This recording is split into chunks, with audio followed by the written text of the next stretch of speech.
മലബാറിന്റെ രാഷ്ട്രീയ ചരിത്രത്തിലെ ഏറ്റവും വലിയ മുന്നേറ്റം നടത്തിയ ദിനം കൂടിയായിരുന്നു ഈ കോൺഗ്രസിന്റെ ഇന്നത്തെ ഈ വിധി ദിനം എന്നുള്ളത്.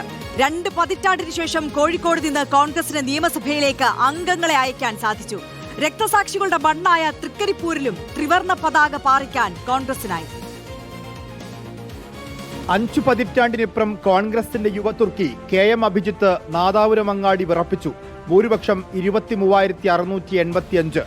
ബാലുശ്ശേരിക്കോട്ടയിൽ ചെങ്കൊടി താഴ്ത്തിക്കെട്ടിയത് ജൻസി സ്ഥാനാർത്ഥി KSU നേതാവ് VT സൂരജ്. ഭൂരിപക്ഷം 16,980. ജനകീയനായ K ദാസനെ കൊയിലാണ്ടിയിൽ തളച്ചത് DCC അധ്യക്ഷൻ പ്രവീൺ കുമാർ. ഭൂരിപക്ഷം 12,070. 2001 സുജനപാലിന് ശേഷം കോഴിക്കോടിന്റെ നഗരഹൃദയം കീഴടക്കിയത് KPCC general secretary K Jayant.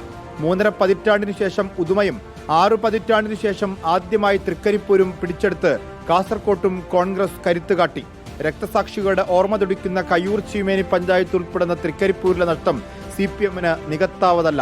ഇരിക്കൂറിനും പേരാവൂരിനുമൊപ്പം കണ്ണൂരിലും കോൺഗ്രസ് വലിയ മുന്നേറ്റം നടത്തി. പയ്യന്നൂരിലും തളിപ്പറമ്പിലും വിമതരെ കൂടക്കൂട്ടി പാർട്ടി കോട്ട തകർത്തതും കോൺഗ്രസിന് അഭിമാനിക്കാം. മാനന്തവാടി തിരിച്ചുപിടിച്ച് വയനാട്ടിലും പഴയ പ്രതാപം കോൺഗ്രസ് വീണ്ടെടുത്തു. നിലമ്പൂരും വണ്ടൂരും തവനൂരും പൊന്നാനിയും മലപ്പുറത്ത് കോൺഗ്രസിന്റെ അഭിമാനമുയർത്തി. പാലക്കാട് സീറ്റിനൊപ്പം തൃത്താലയും കോങ്ങാടും ചിറ്റൂരും കോൺഗ്രസ് പിടിച്ചെടുത്തു.